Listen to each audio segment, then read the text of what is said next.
This is Nightly Business Report with Tyler Matheson and Susie Garrett.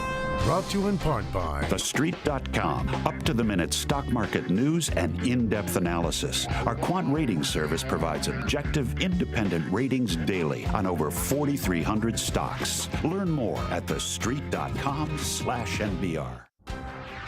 What goes up may not come down. Stocks soaring this year, but will the gains continue over the next couple of months? We'll tell you what history says as 2013 hits the home stretch.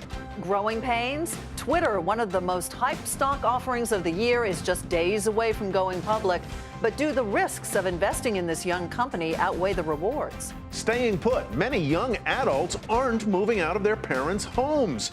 That depresses household growth. How stay-at-home kids are hurting the housing market. All that and more tonight on Nightly Business Report for Tuesday, November 5th. And good evening, everybody. I'm Tyler Matheson. And I'm Sue Herrera, in tonight for Susie Garrett. Well, stocks ended mostly lower today, but not by much, with momentum stalling just a bit on concerns about economic weakness in China and Europe and a handful of less than stellar earnings reports right here at home.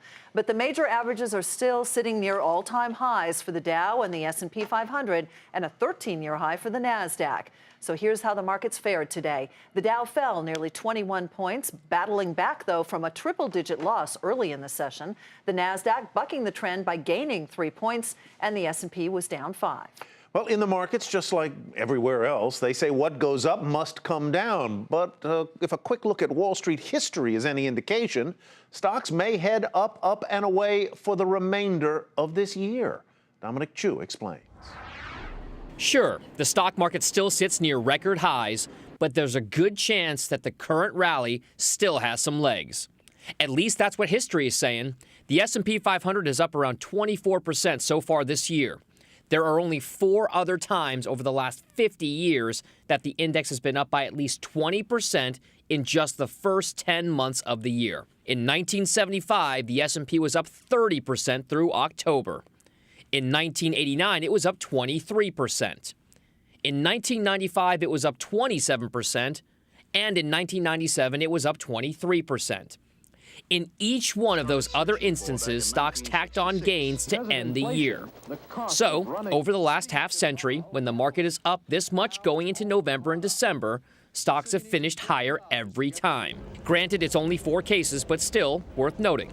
Well, what if we went all the way back to 1929? We get 12 of those instances. 11 out of those 12 times, stocks finished flat to higher to end the year. What was the average gain in the last 2 months? Around 5%. Some investors are comfortable riding the wave higher. The market's been consolidating since almost mid-May. We're only about 5% higher than mid-May's point right now. It's not as extended as people make it seem to be. I think we're probably going to go higher. But there are still skeptics who are looking for at least a shorter-term pullback for stocks. When, everything is too good to be true, or when everybody's buying, it's time to step back and say, do I really want to be the last one in? The bulls appear firmly in control and the numbers support their case, but it may pay to be just a little cautious heading towards year-end. For Nightly Business Report, I'm Dominic Chu. And it's not just stocks that may see more growth soon. Following sluggish growth in the second half of this year, Boston Federal Reserve Bank President Eric Rosengren is predicting a pickup in economic growth in the first quarter of 2014. My expectation is that the beginning next year we'll start seeing better economic data. We'll start seeing growth closer to 3%. Part of that is on the consumer side. The stock market's high. Housing prices have continued to go up. We're employing more people, so that should result in a better situation for consumption. And Rosengren also said that he sees no hurry to raise short-term lending rates and expects inflation to remain low, even if the unemployment rate dips as low as 6.5%. Gasoline prices got a little bit cheaper overnight, falling a penny a gallon to $3.24 on average nationwide. That according to AAA. And GasBuddy.com says that 5 states now have gas stations posting prices below $3 a gallon. That's up from 4 states just yesterday. The proposed Keystone Pipeline is supposed to bring massive amounts of crude from the oil sands of Canada all the way to the refineries along the Gulf of Mexico. But the decision on whether to build Keystone has been debated and delayed because of Washington politics. So now the nation's railroads have stepped up, posing a viable alternative to the controversial pipeline. But will it work? Jackie DeAngelis has more. The Keystone Pipeline, surrounded by controversy, a decision pending. It would transport Canadian oil to Gulf Coast refineries as the U.S. hones in on North American oil. But do we need it? Believe it or not, rail is increasingly becoming a viable means of transport for crude supplies, and a couple of key companies in Canada have been moving quickly to add capacity. Canadian oil production just hit a record of 4.1 million barrels a day, and it's expected to grow to nearly 5 million barrels a day over the next 5 years. In fact, analytics firm IHS estimates that by the end of next year, rail loading capacity could grow enough to handle 700,000 barrels of crude a day from the oil sands region in Western Canada, and that's a low estimate. Right now, trains carry about 150,000 barrels from there. Without the Keystone Pipeline, crude by rail capacity is expected to increase substantially from about 500,000 barrels a day today in Canada to over 1 million barrels a day by the end of 2014. Compare that to Keystone. The project, if approved, is designed to carry about 830,000 barrels per day. So similar amounts of oil can move via pipeline or rail. But how much will it cost? And is rail shipping cheaper than the pipeline?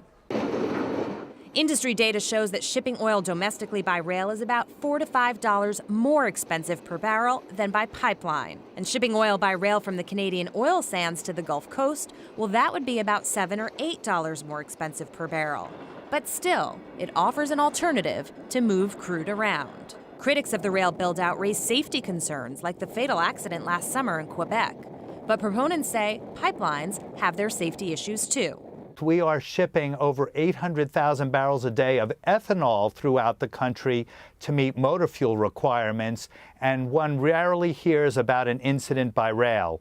While it may cost a little more to transport crude by rail, the infrastructure is in the works, and it could be a very viable option if Keystone doesn't move forward. For Nightly Business Report, I'm Jackie DeAngelis.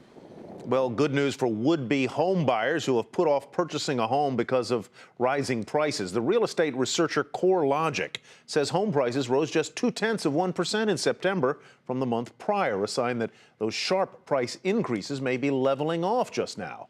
That after making huge month-to-month gains over the past year. A relatively obscure statistic about the housing market is giving economists some new insights about the housing recovery. It's called household formation, and it's been falling dramatically. And that may be casting a shadow over the entire real estate sector.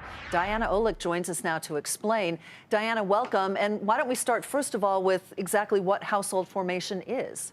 Well, so it's when someone who's living in a home with somebody else moves out of that home into another home by themselves. That is, you're taking multiple people and putting them in different homes. So you're creating a new household. It can be a rental apartment. It can be a home that they buy. It can be a home that someone else owns. It's just creating that second household where there was just one. How much, Diana, has it been falling off, and what would normal be? Well, normal historically is about 1.1 million new households formed every year. That might sound like a lot, but if you think about immigration, you think about young people getting out into the housing market, graduating from college, historically it's about 1.1 million. During the housing boom, we were seeing the numbers much higher. Now, in Q3, we got a report today saying just 380,000 households were formed in the third quarter of this year. That's down from 750,000 just the previous quarter. So that is a dramatic drop, and it's not the kind of thing that we want to see in a housing recovery. You want to see more household forms, that is more demand for new housing. Well, what's keeping that demand down? What's keeping household formation in the basement, so to speak? Well, it's, kids living in the basement. So you're right, it's a lot of younger Americans, the millennials we call them, who are not moving out of their parents' homes. It's people who are living with roommates because they can't afford their own place, be it a rental or being at a home purchase. It's just simply that some people are either cash strapped, they can't get the credit, whatever the case, they are just not able to move into a home of their own. How much is this going to affect the housing recovery as we move into 2014 and beyond? Well, it's certainly not a good sign. Again, you want to see that household formation growing. The builders certainly want to see it. We know that there is a lack of housing supply out there, but there's a lot of investor demand playing into that. We also know investors have bought up all these homes and they want to rent them out. Well, household formation has to take place for them to get more renters into the market, right? You need to see more households for there to be more demand to eat up the supply, and also for the builders to build more homes and therefore get more healthy. So we do want to see that number rise. The question is, was this just one weird quarter, or is this a trend that we're going to see going forward? Well, I know you'll be watching it closely for us, Diana. Thank you so much. And for more on the health of the housing market, head to our website, nbr.com. Still ahead, one day after SAC's guilty plea and J&J's big fine, we examine how much responsibility a CEO should take when something goes wrong at the company she or he runs.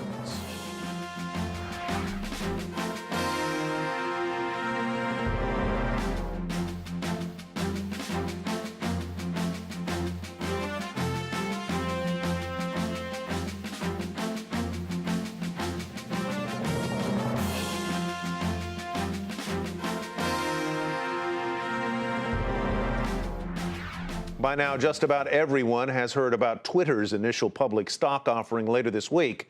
But Twitter's not alone. 15 other companies are currently having their IPOs this week, the most for any week since 2006. Among the companies going public this week, Barracuda Networks, which provides internet security and storage, and the web developer Wix.com. Just 2 more days until Twitter goes public, and in regulatory filings for its IPO, the microblogging company, which has yet to turn a profit, laid out more than 30 pages of risks that business faces. So if you're thinking of investing, just how risky is Twitter for your money? Kayla Tausche has that story. No risk, no reward. An old adage being uttered again as microblog Twitter goes public. Main Street's buzzing about it. Wall Street is clamoring for it. Despite warnings from the company, risks could lay ahead. From common to quirky, those warnings a whopping 32 pages in company filings. The gravest risk, growing pains. Twitter needs to make more money from more users, especially outside the U.S. Expansion has been costly, dwarfing revenue. The company's warned it may never be profitable. Twitter's adding users at a slower pace and could have a hard time getting them to interact with ad content. More than half of Twitter users don't do that, a recent poll showed. Newer users could be put off by advertising, which makes up nearly all of Twitter's earnings. Not to mention, competition for ad dollars is fierce. Facebook, Yelp, LinkedIn, all fighting for lucrative deals. Critics say it could be an uphill climb for Twitter, whose business model is yet unproven. They're going to have to make some very significant changes to their features in order to be profitable, and we don't really know yet how the community around Twitter is going to respond to that. Old Tech's bringing a fight over intellectual property. IBM sued over 3 patents, and lawsuits add up as users tweet out copyrighted content.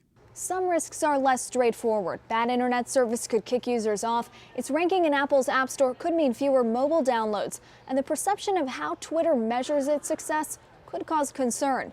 In other words, are the company's timeline views the eyeballs from the high-flying early aughts? Stefan Paterno, former CEO of One.com Casualty, says times have changed. The focus is more on individual companies that have really stood the test of time, are generating major revenues, have massive multi-hundred million user bases, and I think that changes things. Wall Street, meanwhile, has high expectations. There are more orders than shares to go around. Twitter may price above an increased price range, raising $2 billion and valued at more than $17 billion. Analysts say the stock could still soar, a high prize for a high risk. For Nightly Business Report, I'm Kayla Tausche.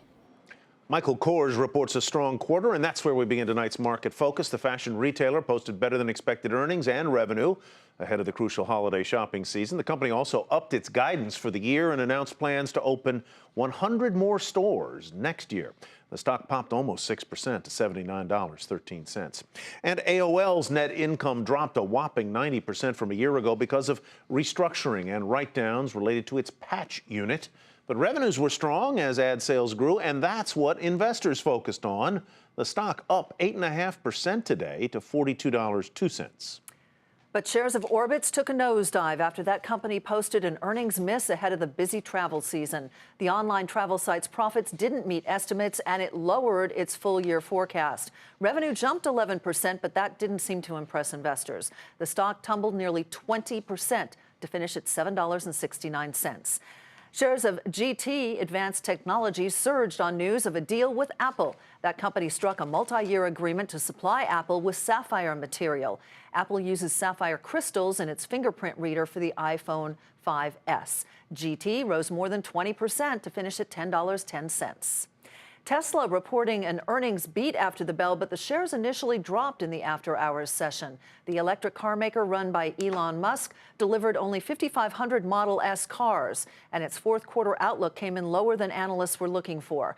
That's what investors focused on after the close. The stock ended the regular session up a fraction to $176.81. Bailed out insurance giant AIG says it may file a lawsuit against Morgan Stanley over $3.7 billion in mortgage-backed securities it bought from the investment bank ahead of the financial crisis. Now, both companies have been trying to settle the dispute outside of court, but regulatory filings show a lawsuit from AIG may be coming soon. Talks between another major bank, JPMorgan Chase, and the Justice Department over the sale of risky mortgage bonds during the housing boom appears to be back on again. Disagreements over a $13 billion settlement between JPMorgan and the government hit a snag last week over a separate multi-billion-dollar settlement the bank previously reached with Fannie Mae and Freddie Mac. Well, it's been a lucrative week already for the Justice Department. Yesterday alone, it announced agreements under which Johnson & Johnson and the hedge fund SAC Capital would pay a total of $4 billion to settle long-running criminal investigations. But the government didn't charge any individuals in either case. And that has some in the world of business and law questioning whether companies can commit crimes if their executives don't. James Stewart, columnist at the New York Times, waded into that debate today, and he joins us now. Jim, welcome. Good as always to see you. Thanks, Tyler. Good to be here. Can you have criminality on a corporate level if you don't have criminals? Well, you definitely can. I mean, corporations are collections of people, and sometimes they can act together to commit a crime in a way that any individual might somehow escape the requirements. It seems paradoxical, but they are collections of people. They are treated like people. They have freedom of speech. They can enter into contracts, and they can commit crimes. You know, Jim, it seems as though the SAC case seems to be a little bit different than, say, cases in the past, because, as you penned in your article, you know, Stephen Cohen was SAC and is SAC Capital. So it's almost as though, as you quoted one professor, the alleged villain basically also is the same as the company. Right, that's an important point, since 100% of SAC was owned by Stephen A. Cohen, and he's the head of the company. He is the fines, the $1.2 billion and the $600 million, they're coming out of his net worth. And that's significant, although he's still going to be a billionaire. You look at a Johnson & Johnson, you look at the investigation of J.P. Morgan, these are public companies, and these become much more difficult cases because people say, well, wait a minute, the shareholders are the ones paying these fines, and they didn't know anything about it. They didn't do anything wrong. Why should they have to suffer? And that's a legitimate question that the Justice Department has to consider when they decide whether to go after these companies. So let's take the case of Johnson & Johnson, which is going to settle for $2.2 billion, and let's look at JPMorgan Chase, which may or may not admit criminal wrongdoing and pay up to $13 billion. The CEOs of neither of those companies have been charged, but a separate matter, it would seem, would be whether those CEOs have some corporate responsibility and should pay with their jobs. Where do you come down on that? Well, it depends on the facts in each case. You know, the CEOs always say, well, the buck stops here. But the buck stopping there usually means, as has happened to J.P. Morgan, I'm not as familiar with Johnson & Johnson, but they step in and they fire some people lower down the chain. Sometimes they're way down the chain. And then the upper-level people continue to draw their salaries and bonuses. Now, Jamie Dimon did take a pay cut. He has at least gone symbolically through a mea culpa over these incidents, and ultimately it's to the board to decide if they have to go farther. I think an interesting case was the head of UBS after it racked up a similar number of transgressions, many of them quite serious. The chief executive was not directly implicated, wasn't charged with any crime, but he stepped down. He said, look, the buck stops with me. I take responsibility. I'm resigning. Was he pressured by the board? I don't know, but at least there was public accountability there. But it has to be decided on a case-by-case basis. It depends on the seriousness of the offense, Was it tolerated? Was there knowledge of it? And what's the best way to prevent it in the future? At the very least, if the fine is hefty enough, as in the case of SAC or in other cases, it certainly does send a message, kind of a chill through corporate America, does it not? Well, part of the whole point of these is to deter others. And I think the SEC case is a great example. Hedge fund people, money managers, they look at those dollar signs. They don't want to see it happen to them. I think it probably will have a very valuable deterrent effect. And even with the shareholders, they say, well, you know, they don't deserve to pay this. But if they are having to sacrifice some earnings, some gains on the stock, in theory, they may pressure the board to do something to hold people accountable and, if necessary, to remove CEOs in the case. That, at least, is how shareholder democracy is supposed to work. Does it very often? Probably not, but that's the theory. Jim Stewart, always great to see you. Good to be with you. Jim Stewart, columnist for the New York Times. And still ahead, what's at stake for consumers and big business if Washington becomes the first state to require all genetically modified foods to be labeled?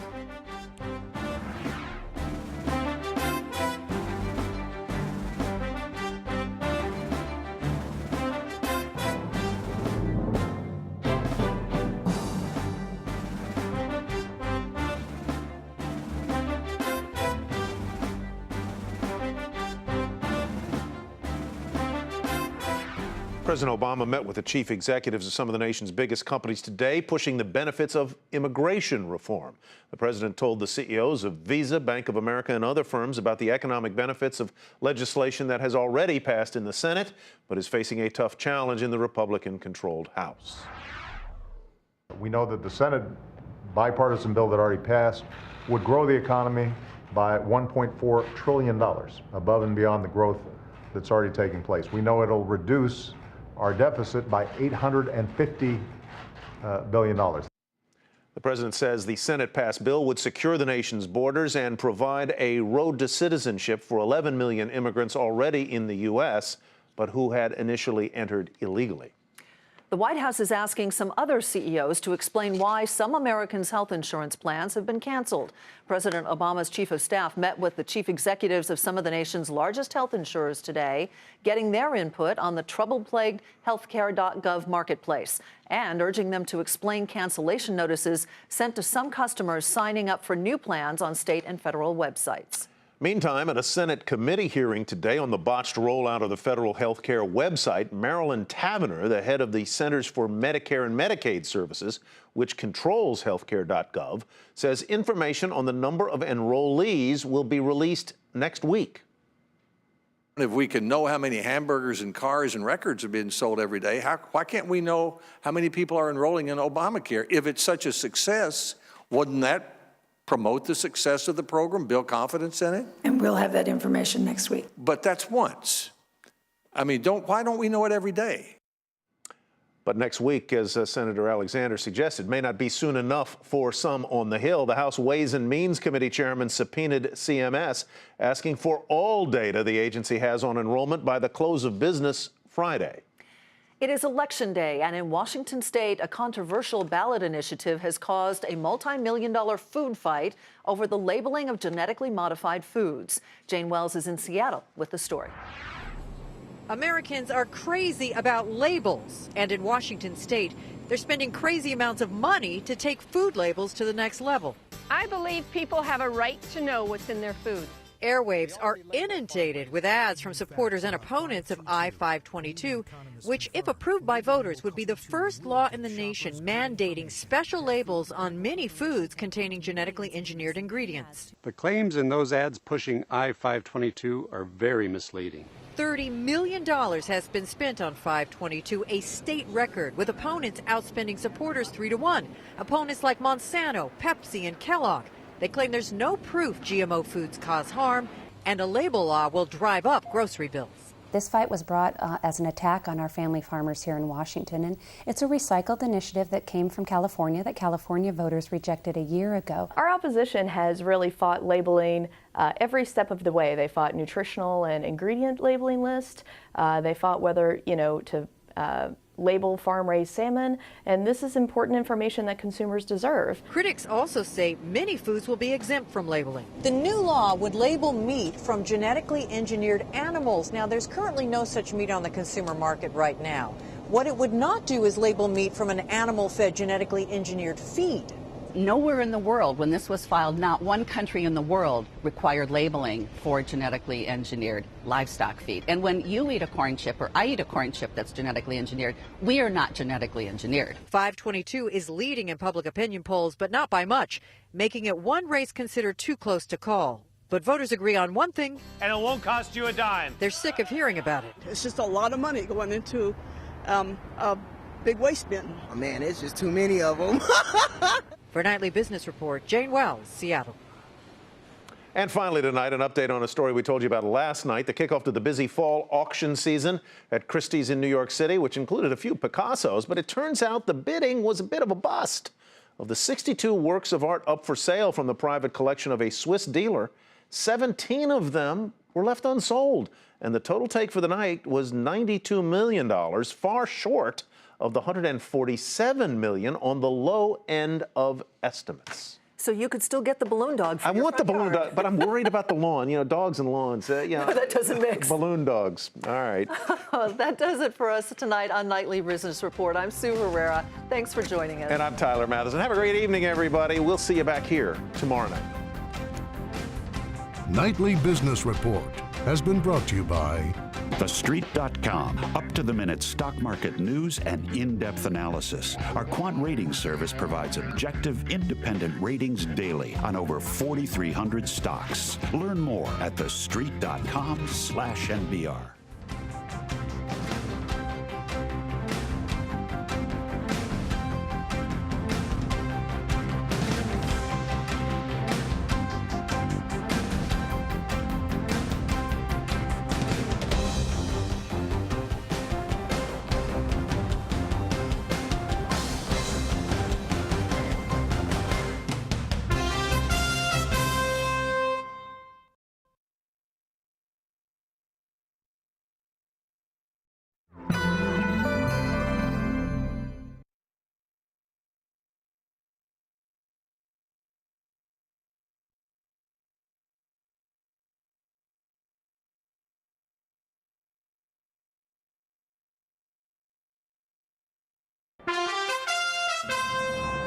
I'm Tyler Mathisen with a Nightly Business Report news brief. Those sharp increases in home prices every month may be slowing down. CoreLogic says home prices rose just 0.2% in September from the month before. That's good news for hopeful buyers.